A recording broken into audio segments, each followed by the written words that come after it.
সিলেট ও সুনামগঞ্জের পাথর কোয়ারিগুলো পরিদর্শন এবং পাথরের মূল্য নির্ধারণে এসেছে সরকারি প্রতিনিধি দল।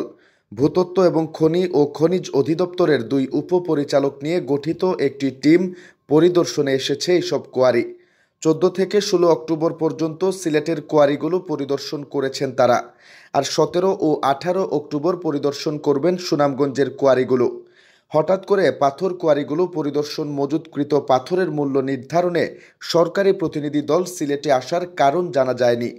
তবে সূত্র বলছে 5 আগস্ট পরবর্তী সময়ে আইনশৃঙ্খলা পরিস্থিতি ঢিলে হয়ে পড়লে সিলেটের বিভিন্ন কোয়ারি থেকে পাথর ও বালু দেদারসে লুট হয়। এসব স্থান পরিদর্শন করতেও এই টিম সিলেটে আসতে পারে। সূত্র জানায়, গত 8 অক্টোবর এক চিঠিতে ভূতাত্ত্বিক জরিপ অধিদপ্তরের উপপরিচালক আশরাফ হোসেন ও উপপরিচালক মাহফুজুর রহমানকে সিলেট এবং সুনামগঞ্জ পরিদর্শনের দায়িত্ব দেওয়া হয়। চিঠির অনুলিপি সিলেট জেলা প্রশাসনকে দেওয়া হলেও এ বিষয়ে তারা অবগত নন। সিলেটের অতিরিক্ত জেলা প্রশাসক হুসাইন মোহাম্মদ আল জুনায়েদ বুধবার বিকেলে বলেন, এ বিষয়ে আমরা অবগত নই।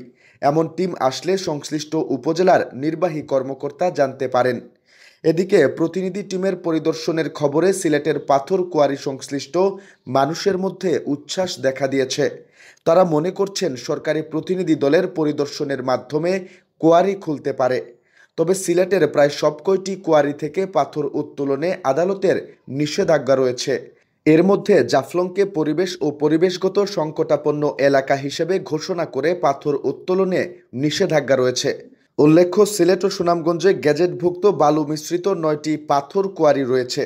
সেগুলো হচ্ছে সিলেটের গোয়াইনঘাট উপজেলার জাফলং ও বিছনাকান্দি, কোম্পানীগঞ্জের ভোলাগঞ্জ, উৎমা, শাহ আরেফিন টিলা ও রতনপুর, কানাইঘাটের লোভাছড়া ও শ্রীপুর পাথর কোয়ারি এবং সুনামগঞ্জের তাহিরপুরের ফাজিলপুর ও বিশম্বরপুরের ধোপাজান পাথর কোয়ারি।